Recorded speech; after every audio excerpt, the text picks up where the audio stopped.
good, Aaron? Rolling? Sweet. Let's cheers. Dude, I'm all about it. Dude, thanks for coming on. Thank you for having me. Ladies and gentlemen, we have Mayor Yemi on the podcast with us today. My man. My man. Yes. Oh, dude. That's funny. The number of times that people screw that up is, it's embarrassing, but you know. Oh, Mayor Yemi, nice to see you. Nope. I just saw it went viral last week. There was an influencer, young white kid influencer who was taking a picture with and was trying to shoot video with Busta Rhymes, right? Okay. And Busta was like, yeah, come on over. And they're talking. And in the middle of it, he's like, man, I'm here with Tracy. And he thought it was Tracy Morgan. Oh, no. And Busta Rhymes was like, the fuck did you just say? Call me. And then put the camera down. Come over here. And he's like about to tighten him up. You know what the fuck I am? I will knock you the fuck out. Like it was, Tracy's my boy. I love Tracy, but I ain't Tracy. I was like, oof. Oh, man. Oof. That poor kid was like, I love Tracy Morgan. Yeah, he was you could literally watch his spine quiver through the whole clip. Oh, that would be devastating. Yeah. But then again, he went viral. So there you go. I mean, he, for all the wrong reasons. It means he could be president. Probably. Probably. If you go viral for saying stupid shit, you can find your way in the White House now. You probably could. Yep. So quick shout out to this outfit.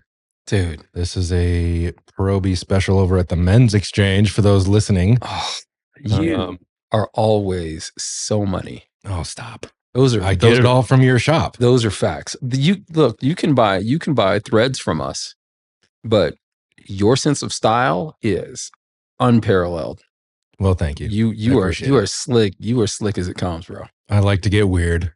It's not even weird. It's just smooth. I love to just go and wander around your place, and you've seen me do it. Yeah. I'm just over there like thinking about different combos. I mean, for anybody that hasn't been to your place that's looking, or let's just fill people in. What do you got going on over there? I want to know about the Mens Xchange and how it works. You're clothing people who need clothing, helping them get jobs. We're doing all that stuff. So we are 8 years into a physical location, 9 years into business. It just popped up that 9 years ago, I was on my socials doing what's basically a telethon for my GoFundMe of helping us to start the business.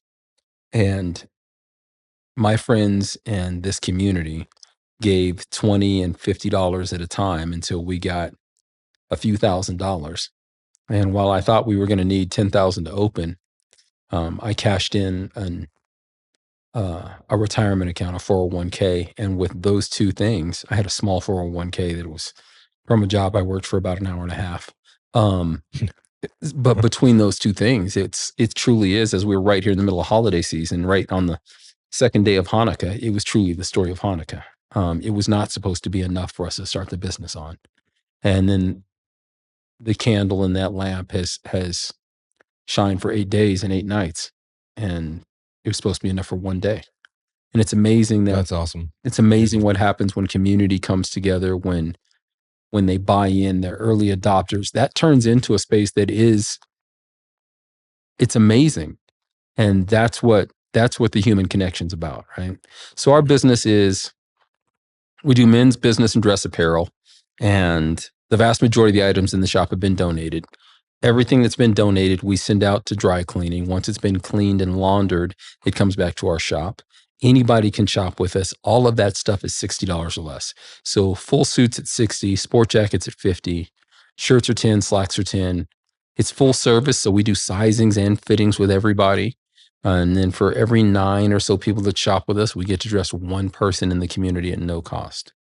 And then I'd say about 2.5 years ago, we started adding in cost-effective suits that are brand new for $225.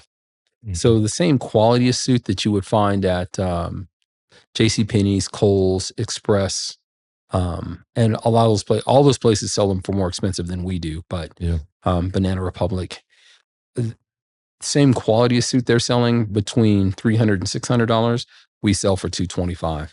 Yeah. And same rules apply. We get a chance to utilize that funds to help us take care of this community. So our goal is to help remove cost as a barrier from anybody dressing and looking better. Yeah. Yeah. And those suits you just mentioned are standard sizing, but you're also doing custom. Yeah. So the right? standard size stuff that we do, we go down as small as a 34, which is rare, harder to find, but we always stock something as small as a 34. And then we go all the way up in those to probably a 62, which is a large mammal. Yeah. Yeah. Yeah. But with that said, we can do all of that stuff, and we special order those. Yep. We have you're the first place that we're telling. We're doing custom made to measure suits starting January 1. So awesome. I did my first one, like any mad scientist, I guinea pig on myself before I rolled it out to the rest of the world. Yeah. And there's some slight little tweaks we need to do, but because we got a phenomenal tailor on site, we can make adjustments and do some things that are in there. But, if you're getting a custom made to measure suit for you, that's thousands of dollars each time out. We do a wool stretch fit fabric combination that's about $900. And then we are doing full wool and cashmere stuff at 13, which is still way below market value. Yeah. But also in a space where we can allow people to have a little more creative control over what they're getting and still remove cost as a barrier. Yeah. That's awesome. Just from a business standpoint, I've seen kind of the back end of like trying to produce custom suits, all the measurements that go into it. It's very specific. Oh God, it is. But how did it go the first time? Like when you're doing it before you even launch, how was that first suit? Did they nail it? Or they did? I'm going to tell you, they did their job. It was on me. Yeah. So I've been measuring people for suits for a decade now, right? But measuring for something that's off the rack versus measuring something that's custom is a different vibe. Yeah. All the measurements that go into it that you're talking about make it a much more challenging measure. Yeah. Yeah. And I would tell you that we did really close. I'd say we got 92% correct. Yeah. When they had some slight tweaks that needed to happen. Yeah. And because we've got a seamstress and tailor on site, she was able to make those little adjustments. And the companies that we're working with will allow us enough material inside the clothing that we can. That's good. That's smart. We can alter it. I've asked them to leave extra material inside so that we can let it out if we need to, bring it in if we need to, make those slight little tweaks on it to make it right. I'm the weird person in thrift stores, always looking to see if there's enough material to like. You and me both, dude. Maybe I can let it out. You and me both. Take it in. Yep. What can be done to this? Especially if I bring it to you guys can do anything. Yeah. The deal is that we got 2 generations of people that think that somehow some manufacturer is making clothes that fit them. And that's just not the case. And when I say that out loud and people hear it, they go, oh yeah, that makes sense. Like nobody in any country is making clothes that fit your body perfectly. Yeah. They make things to generic numbers so that then you go get it altered. If you buy a $60 pair of pants, that's a 34, 32. It may fit you close, but by the time you have it altered and you spend an extra $45 on it, then it fits you perfectly. Yeah. And we bring in the seat or let out the seat, or we bring in the waist or let out the waist, or we change the pant length by 1/4 of an inch one direction or another. Then it becomes amazing. Then it's perfect. Then it's perfect, right? Yeah. Then it fits the vision that you had for yourself in your head, or when you walk in, everybody turns their head just because you've got on a pair of pants that fit you. Yep. That's the deal. Yep. It's awesome. Yeah. So what's it like in Colorado Springs trying to do fashion? I hear this a lot because I love fashion. I'm always exploring. Dude, yeah. People know it. They make comments to me. They're like, you're so fashionable in Colorado Springs. I'm like, anyone can do this, really. But I'm curious about your standpoint on it, your perspective on it. dude, my standpoint and perspective is this. I notoriously said in NPR, Colorado Public Radio, and the National Public Radio picked it up, that while we live in about the 40th largest city in America, we are the worst dressed city in America, right? Oh boy. I said that on air, and I stand by it. Yeah. About within the last 90 days, Movado came out with their little survey of what they did, and they, to Movado's point,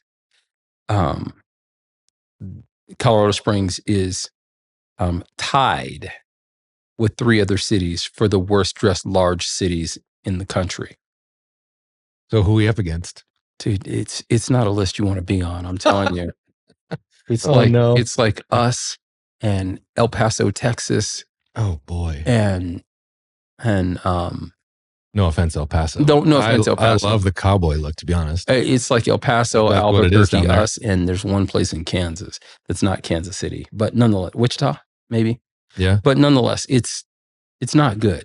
Yeah. And then when they take into account the number of alteration shops, high-end fashion shops, fashion events, how people show up for events, like those are the qualifiers that they aggregate to come up with that answer. And Yeah. for someone who's in this industry and in this field, in this city, I can't dispute it. I want to get out here every day and do what I can to impact it. That's how I feel. But they're not wrong. Yeah.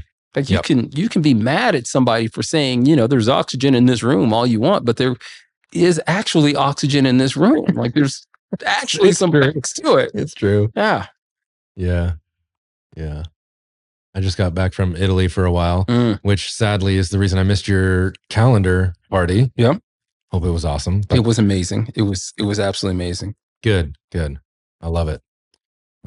I spent like a week and a half in Florence. The fashion is a different level there. That's not even Milan, which I need to get to next. The most fashionable city in the world, right? Right. But I just spent when I was in Florence for like 11 days, 10 days. And 2 straight days in the middle there, I just sat in the fashion district. There's a big, have you been? No.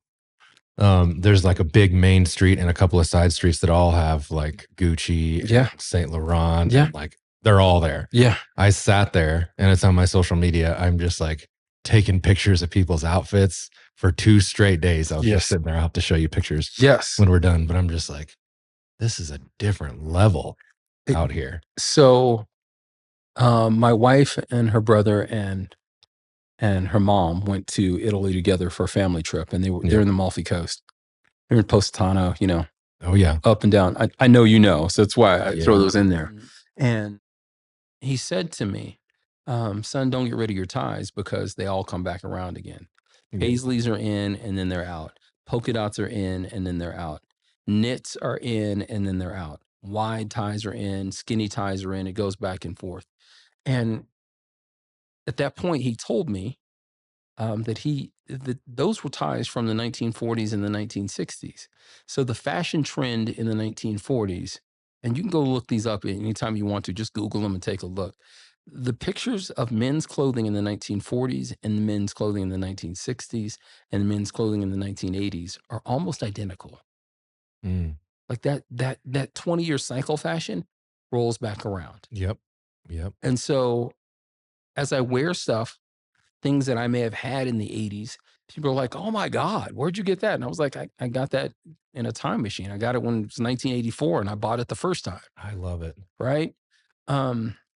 Skinny suits are that same way. You can look at Motown and you will see guys wearing skinny suits in the 1960s. Right? Yep. You can look at juke joints from the 1940s and you will see some of those same skinny suits. And then you'll see zoot suits and oversized stuff that come in right behind that. Yeah. You go from a skinny leg to a bell bottom, and then you go from a bell bottom to a traditional bottom, and you go from a traditional bottom to a skinny leg. Like that's just how the cycle is. And so the middle ground always holds. So you can get not a skinny leg bottom pant. You get something that's got, a pretty standard 8.5-inch opening at the bottom of the leg. A skinny leg is going to be like a 6-inch opening. Yep. You can get like an 8-inch opening and it's always in style. Timeless. It is. It's Yeah. classic, right? You can get a 10-inch opening and you have that bell bottom thing that's going on there. And then you can timestamp it and know, oh, I know when you were wearing that. Yeah. Versus something that's kind of classic. So there's some things I wear in a trendy sense. There are other things that I want to have a real classic line to. Dude, I'm the same way. Do you have like I tend to think in terms of decades with fashion. I am loving the 70s right now. Yeah. I love the patterns, the wide lapels, which we talked about that double-breasted suit you're about to get. Mm-hmm. That jacket, the wide lapel is coming back. Yep. I love the patterns. I love the flare pants. I got them on right now. These are 70s Levi's. Yep. Active leisure pants. Yeah. Dude, they're actually so comfortable. Because they stretch like that. They ridiculous. Stretch. Yep. They're actually not scratchy. Most people think, oh, it's scratchy polyester from the 70s. Absolutely and that not. does exist. But these are so great. Like, Yep. I would wear these like lounging around the house. They're so great. But I love the 70s. They're probably, at the moment, I move around so much with fashion. I get weird with it. But at the moment, I love the 70s. Yeah. You're not alone in that, dude. And we're currently watching for the first time a show that was out a couple years ago called Minx, but it's set in the 70s, right? Mm. And so we're looking at all the stuff from the 70s and things that we grew up with, we're looking at again, and it's like, oh, dude, that's a good look. Oh, that's a good look. I want to do that. Yep. There are vibes from each decade that you can pull the great stuff and then integrate it in and have a real good sense of some quality stuff, right? Yep. But it's really funny because in that same space, like one of the biggest trends in weddings right now is the light blue. They're calling it dusty blue because it has to be new, but it's a baby blue suit. Yeah. And a baby blue tuxedo. Yeah. And the baby blue was the color of choice from 1977 to 1981. Every wedding on the planet was in that exact same color. Yeah. And I think I have pictures of my dad getting married and him and his brother, his groomsmen, are wearing dusty blue. Yeah. So that's the thing. And so it's so funny. We see young brides and grooms come in and they're like, oh, we just got this new inspiration and here's our Pinterest board. And it's like, I look at it and I'm like, that's 1981. Dude, I just discovered it maybe, but the only thing that's missing is the ruffled tuxedo shirt. Oh yeah, the ruffled shirt. Huge ruffled so shirt. Oh yeah. The Prince shirt. But outside of that, I'm like, I know that. Really good. You want to roll with that? I'm in. Yep. Yeah. I dig it. So I can't tell you I have one decade. I can tell you the thing that while I'm enjoying a fuller pant leg coming back in, which it is, the pleated front, fuller leg pant is certainly back in. Yeah. I've always been a fan of it. I like it the way that I like it when it's fitted. It's still a big leg and a wide leg, but it's fitted at the waist and it gives you spaces to be able to rock it. Yeah. This is one of the things I love about the internet. There's a lot to hate about the internet. Yep, there is. It's done some damage to us, but one amazing thing is you can access any of this stuff. Anything. I mean, you 100%. need a quick Google image search and you're going to find a whole bunch of stuff, especially on social media, the way people can stylize it now. And that's one thing I love is you can go to any era of fashion and learn all about it. And it's exposing us all to not just the next trend, right? But it's the same thing with AI as well. Like, in as much as there's some challenges with AI, you either get on board or you get run over by that bus, right? Yeah. But the whole point is when you're utilizing tools to allow you to see what's up, it's great things. When you think you can replace humanity with it, you run into a harder problem. Like there's a creative space that you can't get. Yeah. But I will tell you, from somebody who's old enough to span all those generations, Google is infinitely better than the Dewey Decimal System at the library. It's not the same. It's not the same at all. Not the same league. No, dude. So finding information and finding reference points like you're talking about is so easy now. And the reason you're not is that you're lazy or you lack imagination. Yeah. Yeah. Yeah. And also culturally, I will tell you that we have made it culturally normatively acceptable to show up wearing pajama pants. Man, it didn't used to be like that. It did not. That's how you know you're old, by the way. Thank you. Yeah. It didn't used to be this. In my day, we didn't allow people to show up in pajama pants. When I was a young working man. Well, I showed up and I'd look good. Yeah. But really, I mean, you do look at pictures from the 40s, 50s, 60s. It got wild in the 70s, but you look at pictures not that long ago, and everybody, every age, every race, every kind of person just goes to work in a nice suit. Yeah. Ladies too. I mean, and so the goal, by the way, was to get a job where you wore a suit every day. That was the target. How do you think we got the term white collar? How do I get a white collar job? No kidding. I didn't know that. Yeah, you got the term white collar because you were wearing a white collar to work, and instead of a blue denim shirt for work. Come on now. Holy shit. Come on now. Just blew my mind. Yeah. Instead of sweating and slaving away with my hands and my back, I could sit down, with a pen and paper and take meetings all day, and that's how I made money. Man, that makes a ton of sense. Jeez, amazing. I love it. Fashion's so good. We can talk about this forever. We can. But quick sip of water here. I also want to talk about your parents and grandparents. This is stuff that we've never talked about. We have not. So I was at your mom's funeral. Yeah. And it was moving. It was moving to hear the words that people spoke about your mom. Yeah. Both in front of everybody with a microphone and just in conversation. Yeah. I felt honored to be there. So thank you for having me there. But what did you learn from your mom? Like, what are some things that really stand out? First of all, I did not expect you to show up to my mom's funeral, and having you there was a blessing and a treat, and thank you for being there. Absolutely. People forget that funerals are not about who's died. It's about the living. The dead are gone. Funerals are about those of us who are left behind. And it's how do we celebrate a life, and how do we find consolation and condolences amongst other living people who love us and show up in those spaces. Brother, that is not lost on me, that you were there for me when the most important person in my life was no longer there. So thank you for that. Very welcome. Very welcome. My mom taught me everything. So if you live in Colorado Springs, I have a very famous family. If you drive in and out of the airport in Colorado Springs, it's named after my father, the Milton E. Proby Parkway. And my dad is a giant in this community and in the state and in the nation. My father was our state's leading authority on civil rights and was friends with Dr. King, was friends with Malcolm X, was the go-to person about civil rights in our state, and the person that led all of the civil rights change in our state. Man, not enough people know this. So they've flown the flag over the nation's capital in honor of my dad on 2 separate occasions. Coretta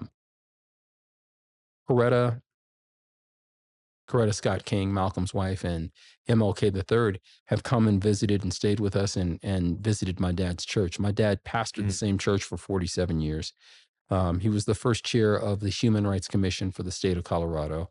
He was the first chair of the Civil Rights Commission for the state of Colorado. He was the first civil rights advisor for any governor in the state, and he held that position for 4 separate governors across political boundaries. He was the guy when it comes to civil rights in our state. Okay. So the challenge with that is I have to compartmentalize my dad. Yeah. Because he did all of those amazing things and all those incredible things that impact us as a nation and as a community. But he was also a terrible father.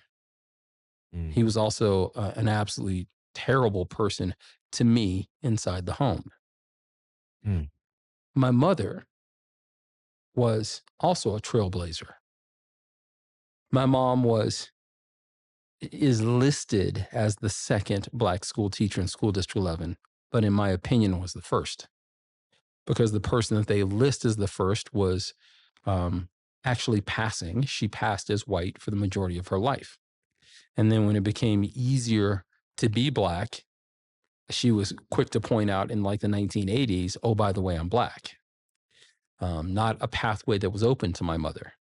And so my mom was hired on as a teacher in District 11 prior to a lawsuit being settled about the district not hiring enough Black teachers. Okay. So my mother, as an African American woman, and I want to make sure we're clear on that, as an African American woman, graduated from college in 1956. We legally get the right to vote in 1963. So my mom is teaching American history, world history, civics to predominantly white children as a college graduate, right to vote. and she does not have the right to vote nationally. Yeah. That's crazy. But that's the reality of it, right? And that's the reality of my life. That's what I grew up with. On my mom's side of the family, her grandfather, my great grandfather, was born a slave and was emancipated. And then my grandfather, because of the Great Migration, something we don't talk about in education that we need to, the point when African American families leave the South and move to the North and to the West in hopes to leave Jim Crow law and segregation and finding opportunity. It's very much so akin to the same story of how we look at immigration from Eastern Europeans and Western Europeans coming to the United States. So when we're looking at the English, the Irish, Scots, the Germans, the Italians, and that mass space of immigration in the late 1800s, early 1900s, coming in to try and find a better way of life in the United States of America. Yeah. That same thing happened from 1900 specifically to 1976, 1978, where people left the South to go north to Detroit, to Cleveland, to New York, to New Jersey, to try, and also west to California, to try and find these great opportunities and leave what was a life that was incredibly limited in the South. Yep. If you think about the South as the old country and you think about the North as the new country or the West as the new country, that's how so many cities like Detroit and Chicago and Cleveland and New York City get built and get born. It's from those spaces. My grandfather left the Jim Crow South of Oklahoma, Stillwater, Oklahoma, during Brown versus Board of Education, because he was really clear that you're not going to mistreat my children for going to school in an integrated school.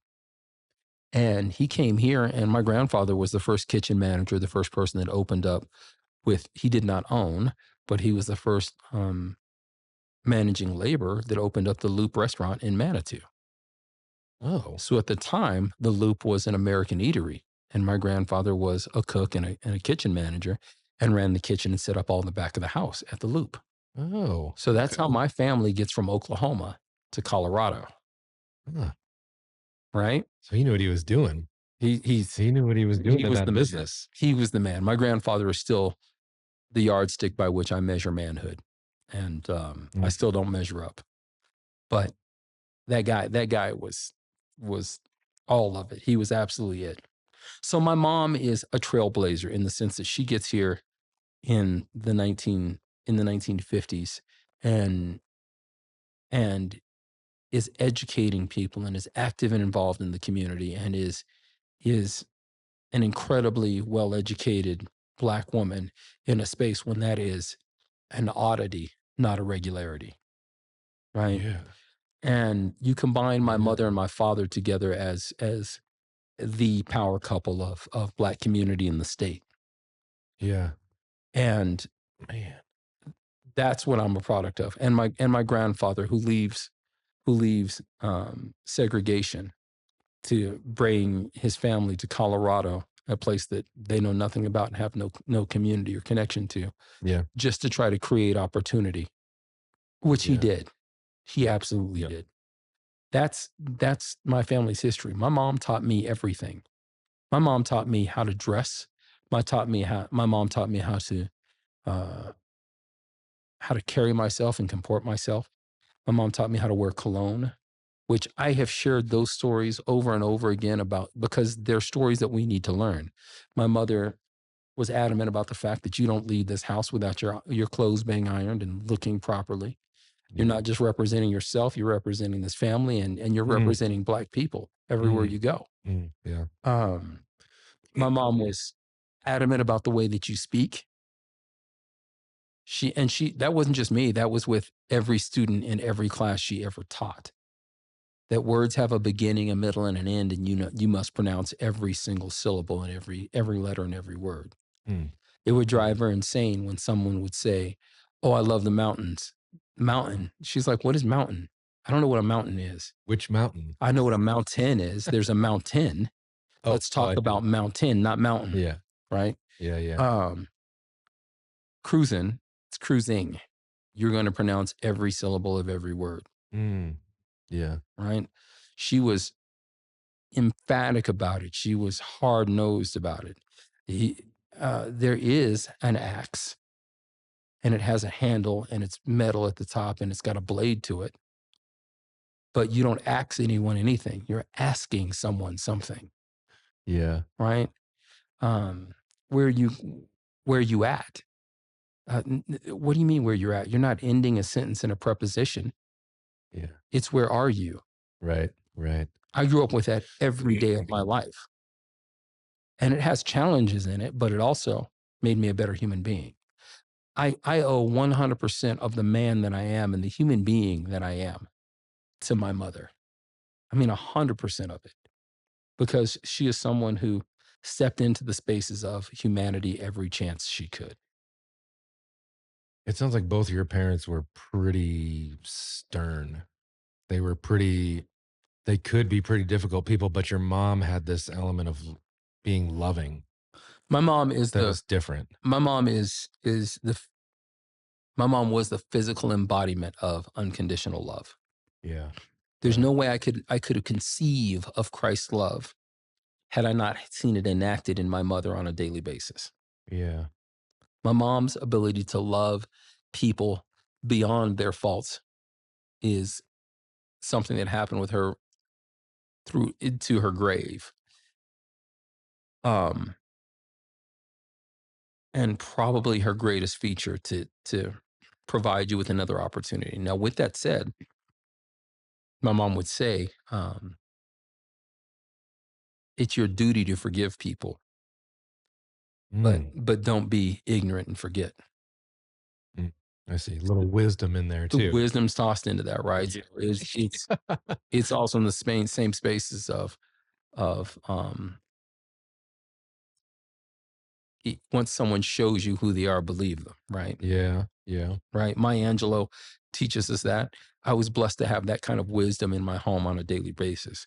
It was, when you see that, believe that, but also forgive individuals because everybody's on their own journey. Yep. Yep. Boy, that is wisdom for sure.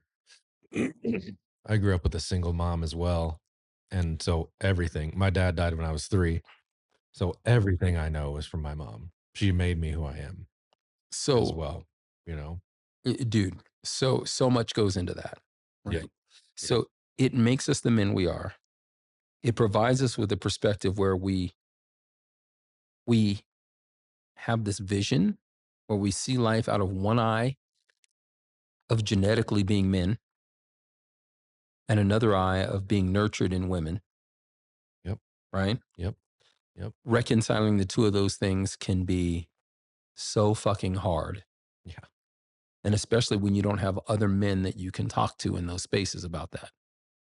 Yeah. Because in as much as my mother could do everything, she also cannot empathize with what it's like to be a man. Yep. And it wasn't perfect.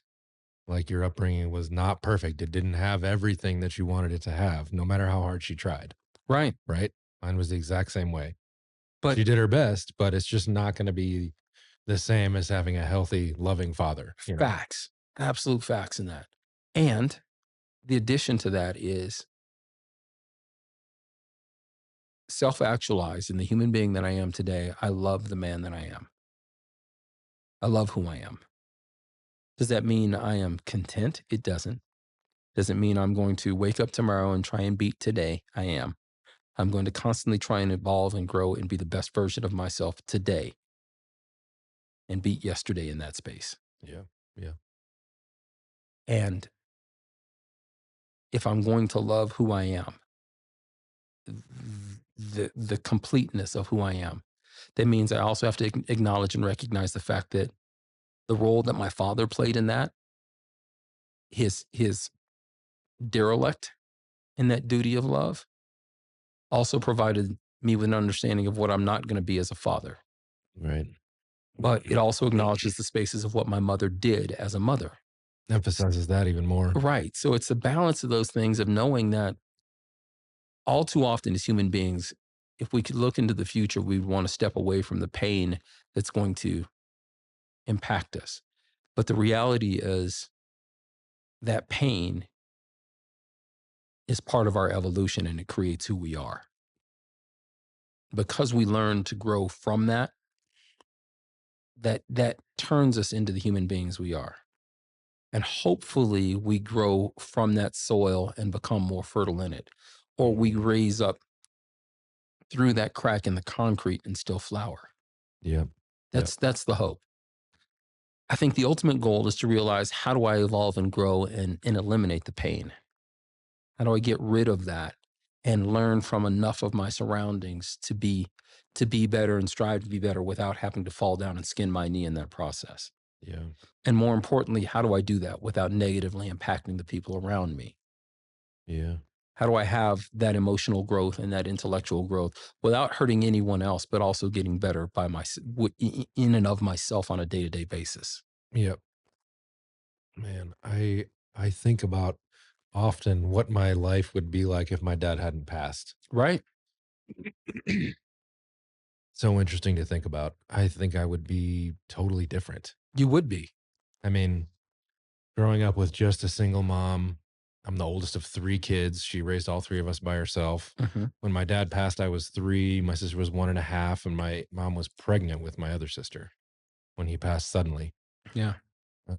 And we were living in Illinois. He was this pretty successful, he had a carpentry business. Yeah.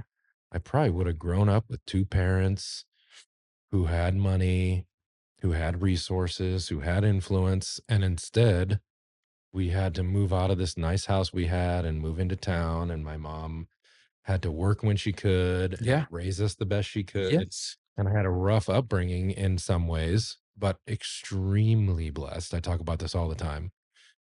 Extremely fortunate to have a good mom who was present and worked hard and loved us. And like, that's how I learned the value of working hard, is because I grew up with a single mom. Like, you got to figure it out. Like, you can make excuses for a while, but you got to figure it out. Right. So 100%. Yeah. The deal with that is also the resiliency you learned, right? Yes. We like to call it resiliency. We like to call it grit. There's all these different terms around it, but it is part of survival that we get to have, right? So one of the things in growing up and being Black in America is that there are survival skills you have to survive, because the odds are set against you. The deck is stacked against you. The game is rigged, but it doesn't mean you don't play. You got to skate uphill, but it means you skate your ass uphill and you still get there, right? It creates this backbone, this resiliency, this stick-to-itiveness, this grit, this piece that happens with us. Yeah. The same thing happens in growing up in a single parent home. That makes you better. It makes you better. And it's because of that that your business exists. It's because of that that you recognize humanity in a different way than you would have. So I often think about, what if my dad was the dad that I wanted him to be? Mm-hmm. I've got friends of mine that grew up in what I would have deemed to be this idyllic family home, and a dad and a mom, and Mm-hmm. but those same friends of mine, like, it's not waves that hit the ocean, it's swells. So when the swells hit the ocean, they start freaking out. And it's got to be a category 5 hurricane before I'm like, oh, this is getting a little rough. Yeah. You know what I mean? Dude, I feel the same way. Like, and I feel kind of bad about it sometimes. I'm like, well, it's not that bad. right. And You're going to be fine. You look at the, exactly. Yeah. You look at them and you go, that's the shit that's breaking you. Yeah. Yeah. Yeah. Like that was me at 7. Yeah. That was you at 9. Right. Yeah. That was you going, I got this. Yeah. That's easy. I can make it through that. And it's easy now because you made your way through it 30 years ago, 40 years ago. Yeah. So when you get the benefit of perspective and you get to the space where you get to the end of life, and when I'm not at the end, but you get to a space where you're looking back and you're like, oh, okay, I got it. And then the hymns that we sang in church take on a different meaning. Growing up in a Black Baptist church and having those individuals that were 5 minutes removed from slavery that sang these songs that I sang all the time and I didn't fully get. I sang them and I understood them, but they didn't impact me the way they do today. Right. My soul looks back and wonders at how I got over. That has a different meaning to me today than it did when I sang it at 16. Yeah. It was something I sang by rote at 15 and 16. And now it's like, oh, dude, my soul looks back and wonders at how I got over. Yeah. The word perspective really stands out to me all the time. Yeah. The older I get, the older we get, the more perspective we have. And that's how I feel about my mom as well. The older I get, the more I'm like, oh, you did all that. You right. Oh, Right. oh, got it. Right. You realize, oh man, that's pretty gnarly. So parents or the people who came before you, it's just you some stuff you just can't understand until you get older and learn more. I learned things going over to Italy for a while and then coming back. I'm like, oh, some things are in perspective now. Facts. Stuff I didn't really have context for. Oh, so anyway, I was really moved to hear people talk about your mom, and so I'm glad to hear you talk about it some more. Dude, I can talk about my mom all day long. Yeah. And we have that in common. And I can talk about my dad. It's only recently that I've started to talk about our home life together. Because I've always been so compartmentalized to protect the public image from birth until, let's call it, until I was 50. I protected the public image. You're only like 27 or 28 though. Yeah, so it's going to be 5 years from now that I'll actually get in touch with that. Yeah. No, dude, I'm an old ass man, and I appreciate and value every year that I've been on this planet. The only thing that is interesting to me about being younger than I am is my body functioning the way that it used to. Not waking up and getting out of bed and pulling a muscle because I actually woke up. That's the only part. Outside of that, man, I joke about it all the time. I remember being 24 and being bulletproof, like bullets bounced off me. And I was like, who just shot me? And why did you do that? And now it's like, I literally get out of bed and I take one step and my back seizes up for no reason. It's hard. I was just talking about this with my sister. She threw her back out recently, picking up some pants or something. And we were like, man, you have to work out all the time. You got to stretch all the time. Yeah. Like who has time for it? Yeah. I don't have time for it. Yeah. The only option is you do it or you die. Yeah. That's the point. Yeah. Yeah. Yeah. Oh man, how we doing on time, Aaron? We okay? Okay, we got to get you out of here at 5:15. What else do we need to cover? Dude, I will talk with you. That's the fun part about this. I will sit down and talk with you all day long. Dude, we could go forever. And we do. We're trying to pack We it do. in. We do it. We do it playing golf. We do it having a drink. We do it over fashion. Man, I will sit down and talk with you about every damn thing. Man, I'm missing golf season already. Yeah, you're not alone. I'm missing it. But I mean, we could be getting out there this week. I've been too busy. It's me too. But I'm also in the space where I try to leave the balance in there, and enjoy the winter and love it, so that I can miss golf. I can miss my relationship with golf. Yep. And then that way I don't take it for granted, and I really appreciate it when I do it. You're right again. You're right again. I mean, it's people think that that closeness brings intimacy in relationships, and it's actually space that does that. Yeah. So or at least a balance. Esther Perel talks about it in Mating in Captivity, in one of the most amazing books you can get into. But if I am with you 24/7, 365, I don't have space to miss you. I don't have space to long for you. I don't have space to desire you. Desire and longing and all of that comes from space. Yeah. It comes from me not being on top of you. And the thing that we don't want to talk about is it also comes from diversity of contact.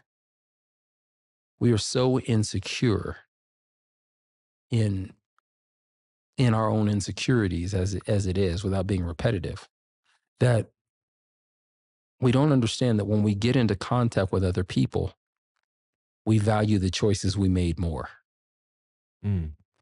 It's only when you're out dating, or you're out, and you don't have to be dating, it's only when you're out and you see somebody else, or you're involved in somebody else, it's not only, I shouldn't say that, but it's in those spaces that you can also say, oh God, I'm so glad that I'm not with you, around you long term. I can't wait to get back to the person I chose. Yeah. I can't wait to be involved with that person I chose. It is the space between. It's not the note that you strike. It's the space between notes that creates jazz. I like that. It's the pause. It's that rhythm that creates that deal. And people think that, the moment we move in together and the moment we're on top of each other all the damn time, I'm mystified by those couples that live together, have kids together, and run a business together. Then I'm like, where do you find the space to be able to long for each other again? Together. I see that I see people. I've seen it too. That run businesses, that are married, that they do all, like, their lives. Or they take vacations together. They do all that stuff together, and it's like, where do you find the time to be separated, to love one another, and come back? Yeah, to feel that pull that comes back to you. Especially when people have been together for so long. Which I have a ton of friends that have been together forever. I have like 10 married couple friends. That's like 20 people. Yeah. So I don't know their situation. They've all been married for between 5 and 15 years. And I'm like, man, I don't know what you do to like keep things fresh and work on a relationship of that length. Right. My longest relationship was 1.5 years. Not by choice. It's just how it's shaken out. Right. But it's just, maybe it's about the context. Again, the context that you get. How do you get context in a long-term relationship? So let me tell you that successful relationship and longevity of relationship are not the same thing.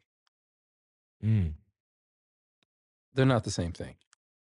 Some relationships are incredibly successful and they run their course in 12 months or less. You learn what you're supposed to learn. They learn what they're supposed to learn. You've experienced what you're supposed to experience with each other.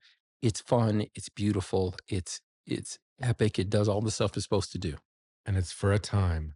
It's for that specific, season. Intended amount of time. Legit. God The universe, God made it that way. Yeah, that's Hey, legit. you're supposed to know this person for that amount of time. But that's also not an unsuccessful relationship, 100%. 100%. right? So we got to redefine that in a different way. I have also known people that were married for 50 years and hated every fucking minute of it. And you're not meant to do that either. It's like, oh, you're torturing yourselves and others. Well, I've been married for 50 years. And how many of that has been happy for My beautiful you or wife. for them? Yeah. Like they've hated it, you've hated it, it's terrible. Yeah. Why is that a good thing? Right. So we should not be mistaking longevity for success. Yeah. Those are not the same thing. Yeah. Happy, healthy relationships should be the goal. And when they last longer, amazing. But you gotta opt into that every day. You gotta opt into it every quarter. You gotta opt into it every year. You gotta wake up and choose one another every single day. And when you do that, that's a different change. That's a different space. But I've had some wonderfully fun short-term relationships that did what they were supposed to do. And they also strengthened the muscles that I needed to have to be in the relationship that I'm in now. Yeah. Yeah. I mean, my wife, my partner, was married before. I'm grateful for that relationship and that marriage because it gave her the testing ground, the proving ground, the success ground, the failure ground to be in the relationship with me and be who she is in this relationship. I was married before. And the guy that was married in that relationship would have failed in this relationship had I not gone through that relationship and flamed out the way that I did in that one. And not that I say that it was my ex-wife's fault or that it was my fault. It takes two people to build something. It takes two people to destroy it. Yeah.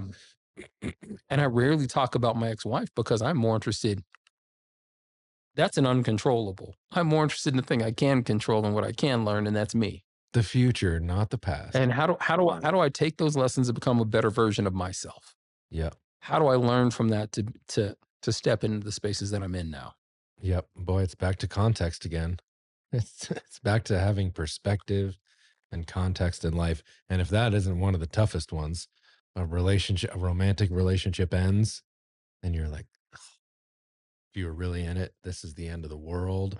Nothing good is ever going to come again. Right. You'll never feel good again. And then 5 years later, you're with somebody else and it's great. And you can realize, oh, I learned a ton in that relationship and it's helping me be better at this. If you're good and you're lucky and you do that. Right. Right. So I had a professor at Pikes Peak Community College. It's Pikes Peak State College now. It's Pikes Peak Community College when I was there, right? Who, one of the questions, he asked every student on the first day of class, write down a series of questions, things that you want to know out of this class. And he talked about that stuff. Phenomenal teacher. I mean, phenomenal. One of those guys that has an impact on you for the rest of your life. Yeah. One of the things that he said in that was, one of the people asked, how can I have a better relationship? I keep having failed relationships. And he immediately, they were flying questions. He immediately said, because you keep dating the same person. Sure, they have a slightly different name and, but you're dating the same person. Yep. And thus you're getting the same result. If you want to try something different, how about you try dating somebody you're a little bit less attracted to, but also has skill sets and values that more closely align.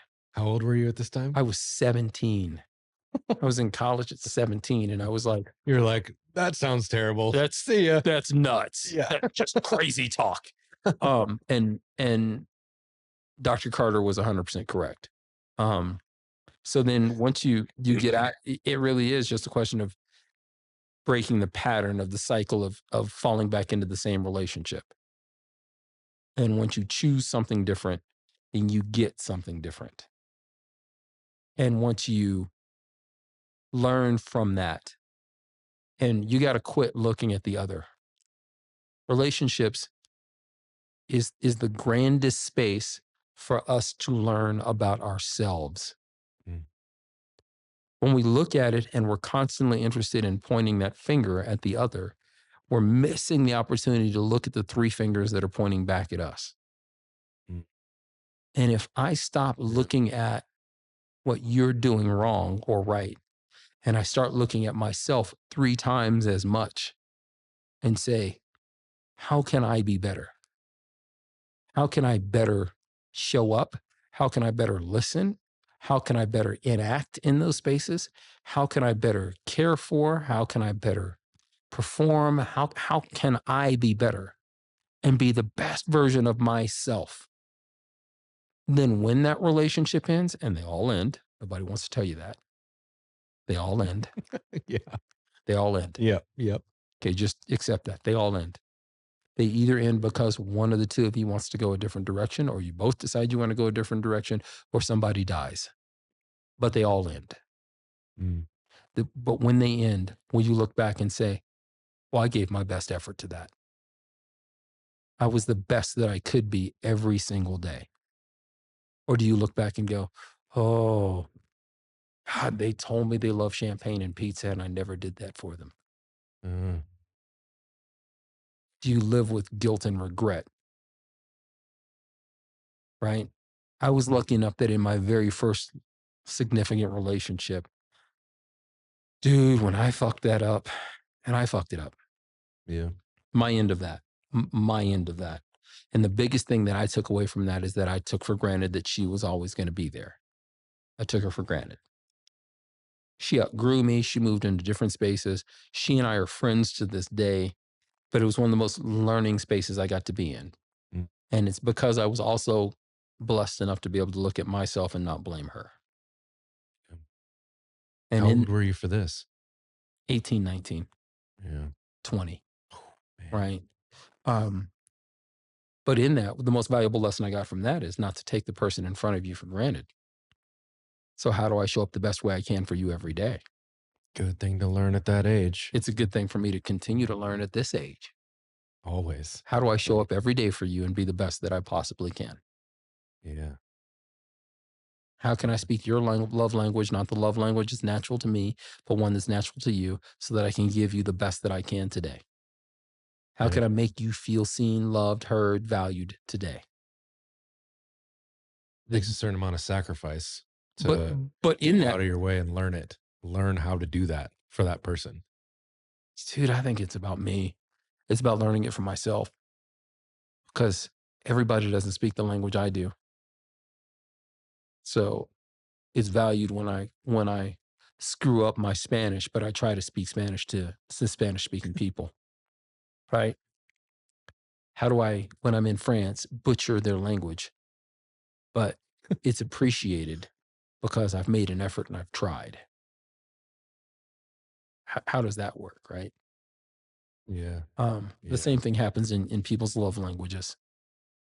How do I try to show up in a language that appreciates, a love language that you appreciate, knowing that I've given, and I know that I've given my best effort in that.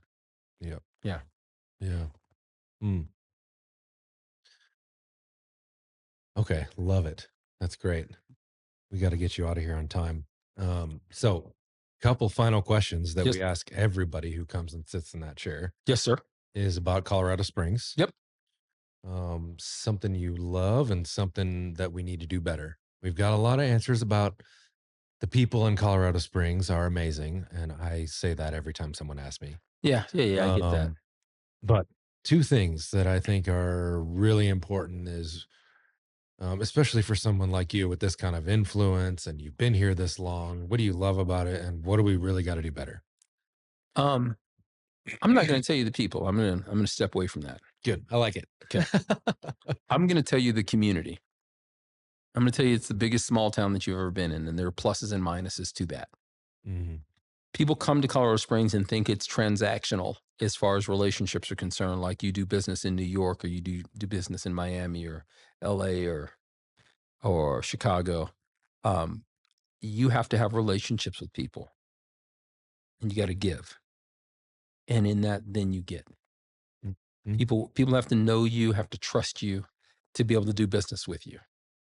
And I think the same thing holds true. And it's relationship based. It's relational. And I think there's value in that. I think there's value in a community that will welcome you in and they'll wrap their arms around you. But you got to show up and you gotta love, you got to give, you got to have a level of vulnerability. You got to step into those spaces. You can't show up and simply trade. And you can do that to a certain extent. I'll give you my this if you give me your that. Right. But I love the fact that there's a relationship that happens in there. And maybe I have that because I'm from here and I've built relationships. But it's also the same thing that I see in the leaders that do well in our community. They do well because they have a stake. Yeah.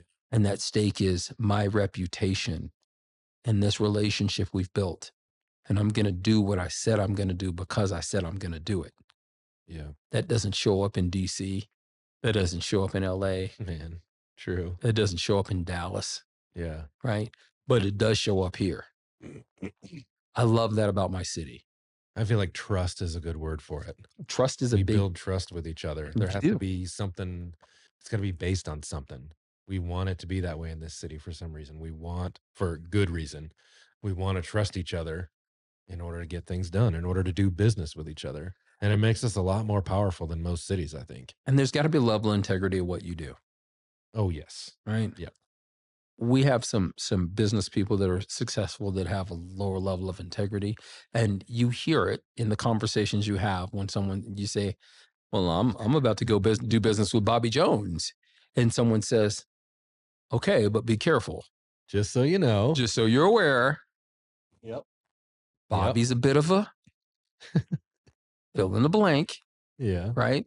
Yeah. And that could work out for you and it could be terrible, but you should know. Here's what here's the totality of what I've experienced with Bobby. It's a small town in that way. Right. Word gets around real quick. Right. You got to be careful. Right. For sure. Right. 100%. I think that's an amazing thing about our city. Yeah. People think about it as in a negative sense. I think about it in a positive sense. Yep. 100% agree with that. Clearly, we've touched on the fact that fashion is terrible in our hometown, and we could do so much better in that. Because we got to improve our fashion. That is garbage on the 9th level of hell. I mean, that is our fashion sense is a level of hell in Dante's Inferno. It's the 13th level, and there aren't 13 levels. There are 13 levels. It is so bad. It is so bad that I talk about it all the freaking time. Yeah. Other things that are about that are that the thing that we can do better at is for people who are immigrants to Colorado Springs, which is all of you. All of you are immigrants to my hometown. I was born at Memorial Hospital. I'm from here, so I get to say that, right? Yep. Yeah. All of you are immigrants to my hometown. I immigrated. You immigrated, right? The sooner that you pick up the mantle, drink from the chalice and the cup that says, I am Colorado Springs, rather than suggesting, oh, I love Nebraska, then take your ass back to Nebraska. Oh, okay. Yep. I love Texas, then go back to Texas. Yeah. California's amazing. Take your ass back there. Yep. Right? But if you're going to love it. I love that you said it. If you're going to be here now. Show up and be Colorado Springs. One of the most amazing things about Mayor Yemi is the fact that you have to dig deep in a conversation with him to find out where he's from. That's true. Because he's always going to talk about where he is. Yes. Right? Yes. It's a great way to put it. That cat is always going to talk to you about Colorado Springs. And that's not a political thing with him. That's his love of this city. Yeah.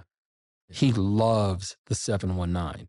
And he's always going to talk about his love of the 719. Yep. Right? Yep. That's the thing that matters. When Yemi came to town, there was another leader-ish who came in, and they were both splashing with the same fanfare in our community at the same time. And Yemi was here talking about Colorado Springs. This other guy was talking about Chicago. And in every conversation he had, he was like, well, in Chicago, we do this. Well, I'm from Chicago and we do that. In Chicago, we do this. And I was like, dude, take your ass back to Chicago. Yeah. There's a reason why they ran you out of town, because you couldn't cut the mustard there, and you're coming here and you're talking about it all Don't the bring damn the time. same thing here. Don't bring it here. Yeah. Be here, be present here, be excited about this place. Yeah. That's the thing we can do better. And I think that's the thing that we can all lean into in a much stronger place.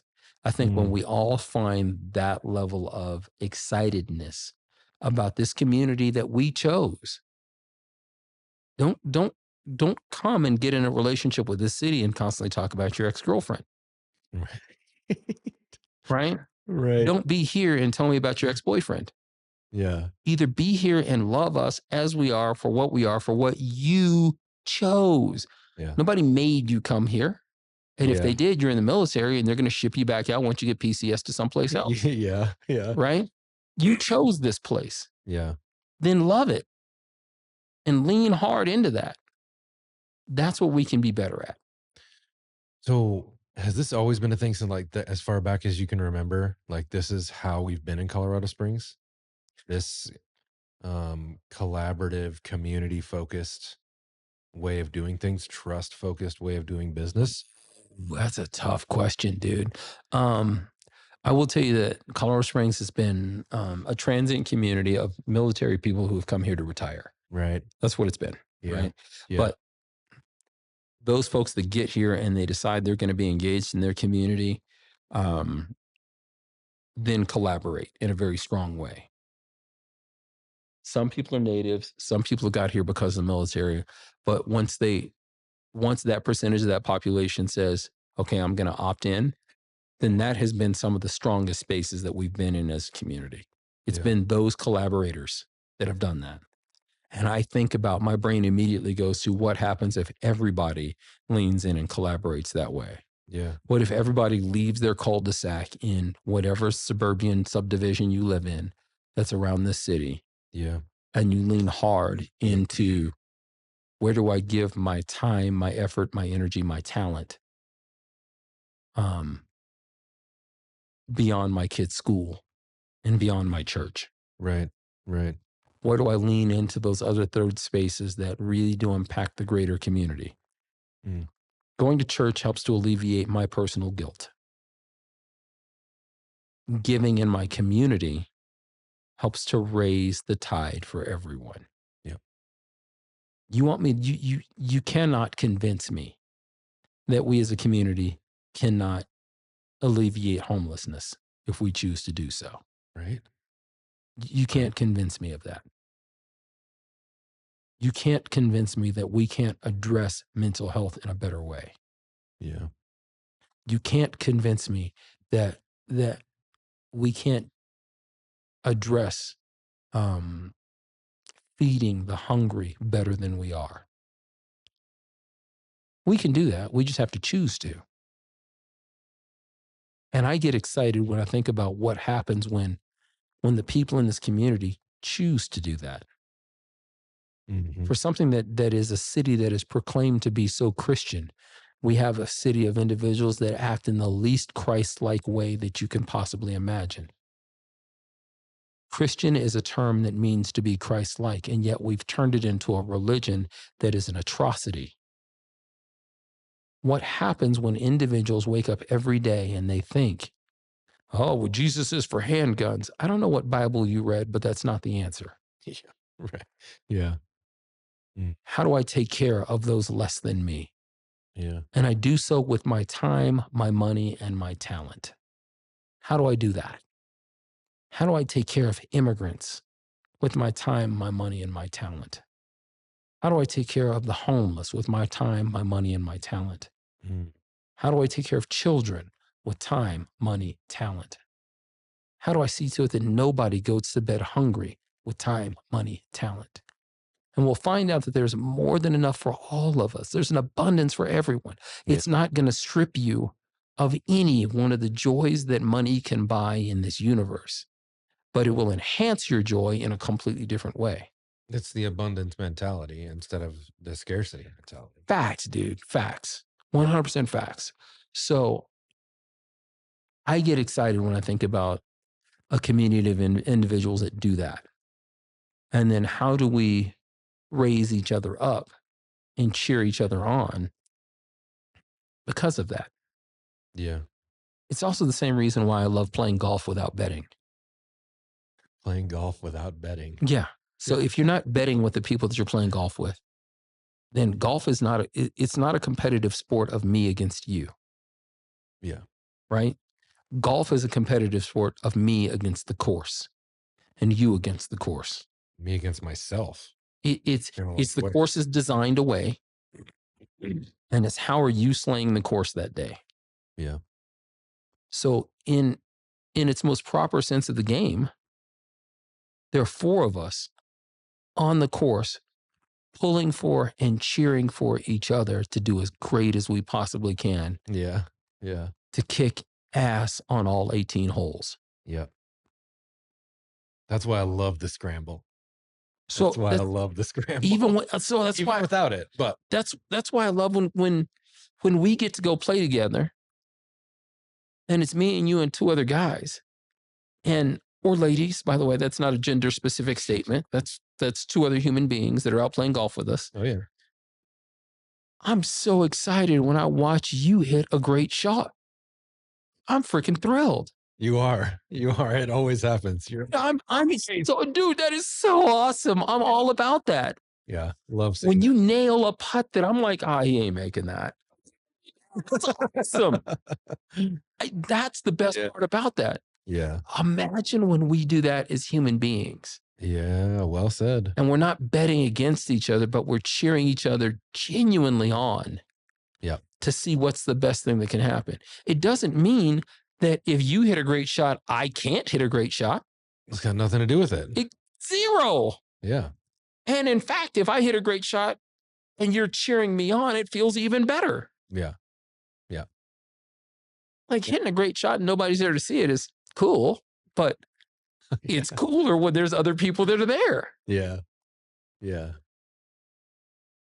That is, I think, the joy of the human experience and in the interaction and connectivity that we can have. Yeah.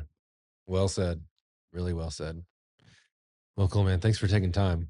Dude, chat. I love to sit and chat with you, and I can do this all day long. I have to do this again. And thank you for having this as a medium that's out there for people to consume. Yeah. I appreciate the 7 people that are going to hear this. Right?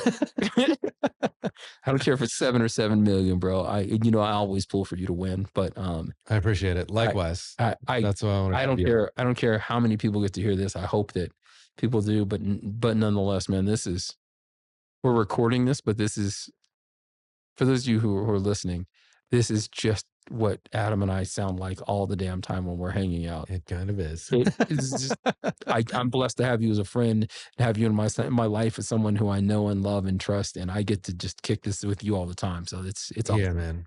You as well. I'm always learning something new from you. I'm always challenged by you.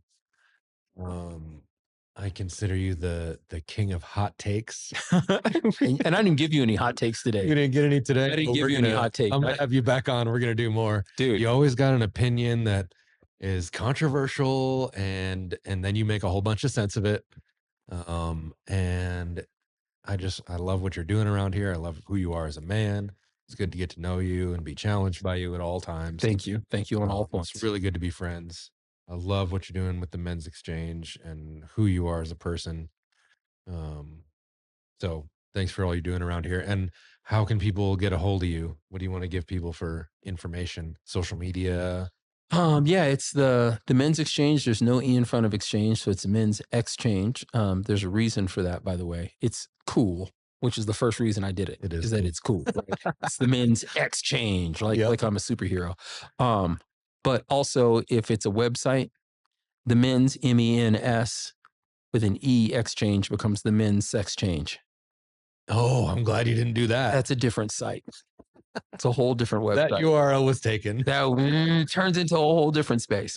But the Mens Xchange, we used to be on Twitter. We left that when they started slinging out Nazi salutes. We felt like that no longer aligned with who we were. There's your hot take. There's one. So we left Twitter and X when it became a Nazi platform, or fascist one. How about we go that route? We'll use that word. We'll use that word instead of the N word. Because people screw up what Nazis are because they don't have a framework for history. Here's your hot take. Let's do it. Here's your hot take. People mistake, because we have perspective, we think Nazis in one term, but Nazis were historically a more conservative version of the Conservative Party in Germany. Far conservative. They were far more conservative. So it was a more conservative. Stop me if any of this sounds familiar. It was a more conservative than the Conservative Party. So if we think about where Republicans are, they were more conservative than Republicans. And that's how we ended up with the Nazi Party. Okay. They were led by this charismatic leader who didn't have a lot of experience, who previously tried to overthrow the government and wanted to blame a bunch of other individuals for the shortcoming of his nation. Stop me if any of this sounds familiar. We immediately want to try to limit access, limit voting. Stop me if this sounds familiar. Right. From anybody who doesn't agree with me. Yeah. Okay. Well, I want to blame individuals and call them the immigrants and the migrants that are causing the problems. And if we purified our nation, we could be great again. Okay. If we get rid of all the other things that people have brought into it, and we only talk about what the great white German did, then it would be a better space. We are cursed to repeat history because we refuse to learn from it. Right. That's where we are in this space. Right. Yep. Humans are made that way, right? That's where we are. We're not made that way, but we've become that way. We lean into that because we don't know any better. If we can do away with the Department of Education, then we can control the narrative. If we can do away with the free press, then I can control the narrative. So I don't want you at the Pentagon reporting on what you see. I want you have to run it through my press department before you can actually report on it. Yep. That's not freaking new. Maybe you're not allowed around here anymore. It's the same thing that we've already seen happen. We've already seen the tragic outcome that comes from it. Yeah. Right? Here's your hot take. It's not that tough. It's, are we willing to learn from it? Are we willing to grow for it? And are we willing to be better? Yeah. And you will always, always, always find the person that's in defense of this abhorrent behavior are the people that want to remain in this retrospective look of things were better when there was only one seat at the table and only one voice at the table. Yeah. And I will tell you that we are at our best as a nation, as a world, as a humanity, as a society, when everyone's got a seat at the table and we get different voices that come together for the best possible outcome. When we're only looking at one, we can only serve one. But when we look at the many, when we look at e pluribus unum, when we look at out of many comes one, it's only when we get that many that we get to what looks like a unified nation and a unified world. Yeah. So do with that as you will. I can't make individuals learn. But there's a reason why we're trying to get rid of education and free press. And we're only trying to sanitize things and make them come out one way. There's a reason why we're trying to eliminate all the achievements of ethnic minorities that they have given to this nation to make it a better place and try to make the story as white and as male as it possibly can be. And the end result of that ends up with 12 million Jews dead, or 12 million Mexican immigrants dead, or 12 million people from shithole countries dead, versus what we can look like as a unified light.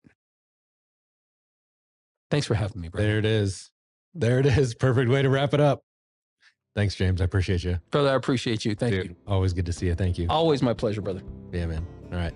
Later. Cool. Dude, that was fun.